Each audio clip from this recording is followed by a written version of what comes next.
Это актуальное интервью в студии. Петр Васильев, здравствуйте. Спартакиада по национальным видам спорта «Игры Манчары» проводится каждые 4 года и является крупнейшим спортивным мероприятием республики.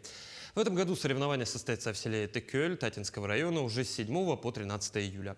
О ходе подготовки к республиканской спартакиаде мы сегодня поговорим. Наш гость студии Гаврил Махначевский, первый заместитель министра по физической культуре и спорту Республики Саха-Якутия. Гаврил Михайлович, здравствуйте. Здравствуйте. Давайте про дела текущие. На каком этапе сейчас находится ход подготовки к играм? Что уже успели сделать? Какие ключевые задачи? Ну, в первую очередь, это у нас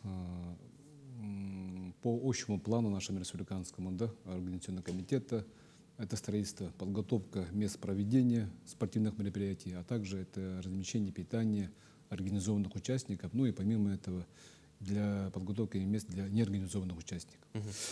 Остановлюсь на строительство спортивной инфраструктуры, которая на сегодня строится, ну уже идут к завершению, это практически на сегодня 95, 96, 97% готовность наших объектов, которые сейчас строятся.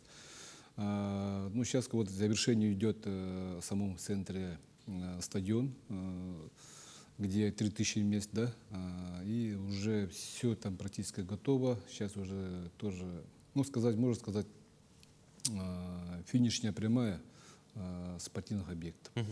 Также помимо этого построен очень большой спортивный комплекс, около 8000 квадратных метров. Здесь тоже из основных объектов будет, очень много спортивных мероприятий тоже будет проводиться в этом объекте.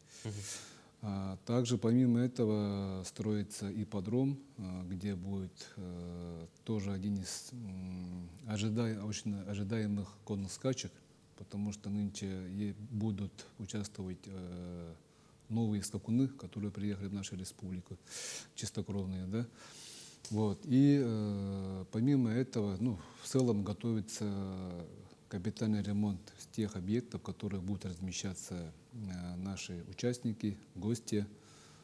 Помимо этого идет готовность, ну, идет большая работа именно в самом населенном пунктах.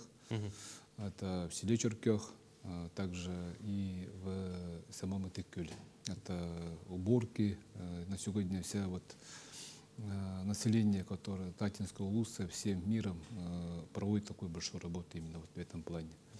Ну и сегодня как раз наш министр Юрий Николаевич с другими рабочими комиссиями, это по безопасности, по строительству, по линии МинЖКХ, по линии по размещению питания, это Министерство образования, также Минпред, министерство, которое принимает, ну, ключевую, так скажем, роль в подготовке и проведении этих мероприятий. Сегодня рабочим визитом работает именно в селе Текёль Татинского района. Не могу не спросить про скакунов, про которых вы упомянули, ради которых строится целый ипподром. Откуда прибыли, если не секрет? Ну, они прибывают, некоторые зарубежья, некоторые именно, и некоторые прибывают именно тех заводов, конезаводов, которые есть в России. Это, ну, Краснодар, Сочи, которые будут принимать, ну, то есть на сегодня это около 10 районов, ну, 10-12 районов именно будут конкурировать именно по конным скачкам.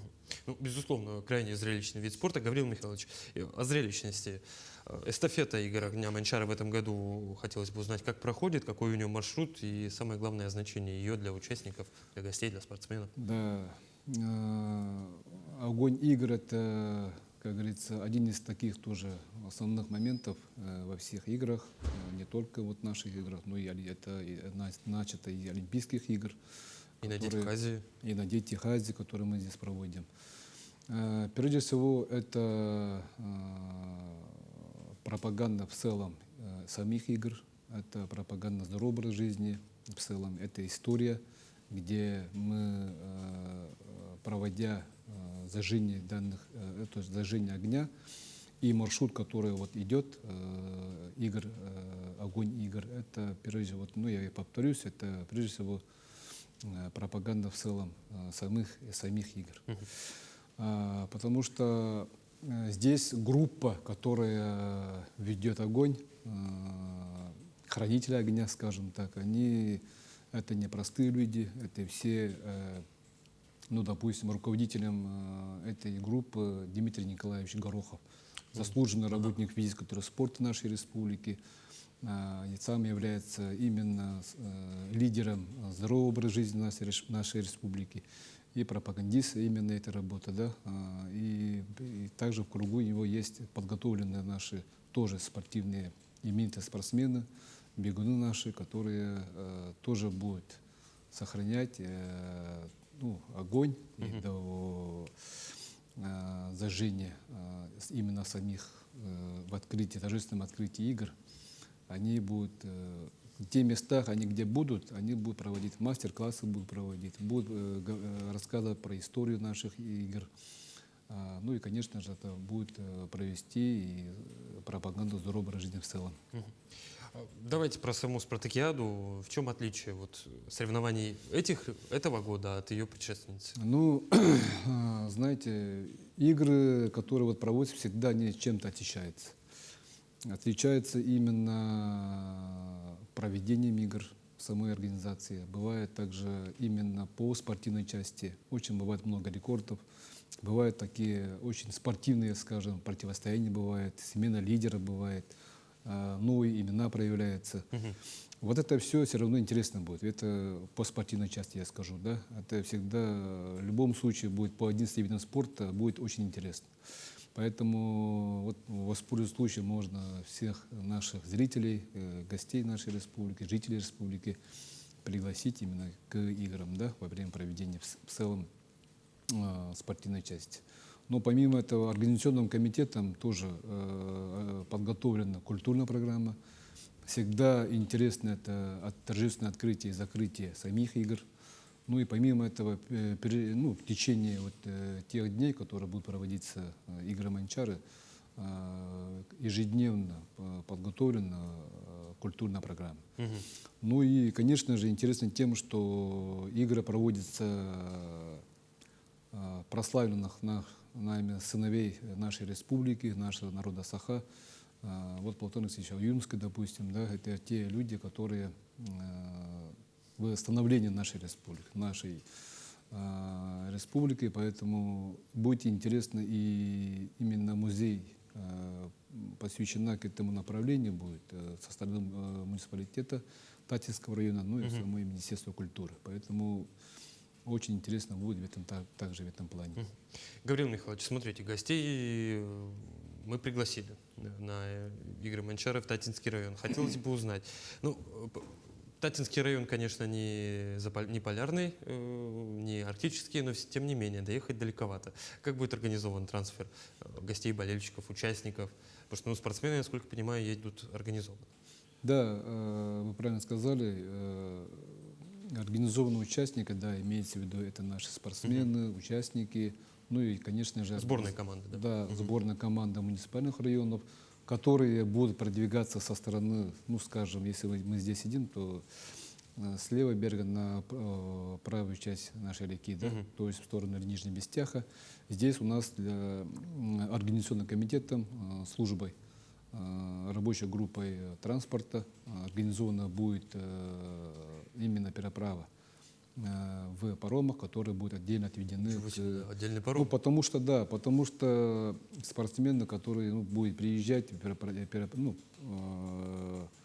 переправляться будет очень долго. Да? Мы всегда знаем, не просто так сразу приехал. Да? И поэтому обязательно в этом плане будет организована эта работа.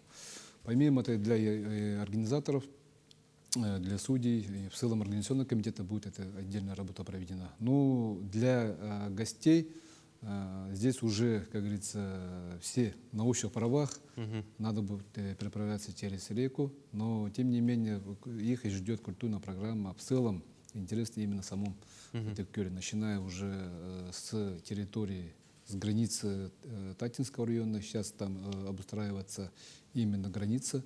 Будет очень интересно, поэтому с этого и начинаться будет, как говорится, в целом маршрут. Впечатление в лоб, как говорится, да? Да, правильно. Знаю, что готовите отдельные условия размещения для гостей и болельщиков, то есть там создается, насколько я понимаю, отдельная инфраструктура для неспортсменов. Ну, имеется в виду для неорганизованных Неорганизованных участников. Да, это, конечно, вот мы сейчас, которые в начале нашего разговора тоже Да-да. отметили, здесь будет отведено место, где палаточный городок. Конечно, гостиничный комплекс на сегодня в Тактинском районе никак не по сравнению с городом Якутска, да, но тем не менее на сегодня муниципалитет к этому готовится, Тактинский район, в частности село Теккёль, село Харбалах, Черкёх село и также село Победа. Вот эти нацелега будут готовы максимально встретить наших гостей для неорганизованных участников. Ну и, конечно же, вот я сейчас сказал, вот в самом Теккёле будет организована площадка и инфраструктура для палаточного городка. Ух ты, даже так. Да. В заключение, тогда для тех, кто не сможет по тем или иным причинам добраться до Этекёля и принять участие очно, так скажем, в наблюдении за зрелищными схватками, что делать, где смотреть онлайн? Ну, на сегодня тоже организационным комитетом эта часть тоже полностью прорабатывается. На сегодня вот ваши коллеги НВК «Саха» с большой группой всегда нацелена именно для нашей аудитории, то есть наши жители нашей республики, показать все спортивные программы, прямая трансляция будет, и, конечно же, будет еще дневник игр, который будет показывать для наших зрителей. Ну что ж, тогда мы ждем и дневников, и, конечно же, прямых трансляций, и, безусловно, самих зрелищных схваток на спортивных аренах Игоря Манчара мы тоже ждем. Гаврил Михайлович, спасибо, что пришли к нам в студию, ответили на наши вопросы. Пожалуйста. Это было актуальное интервью. До встречи.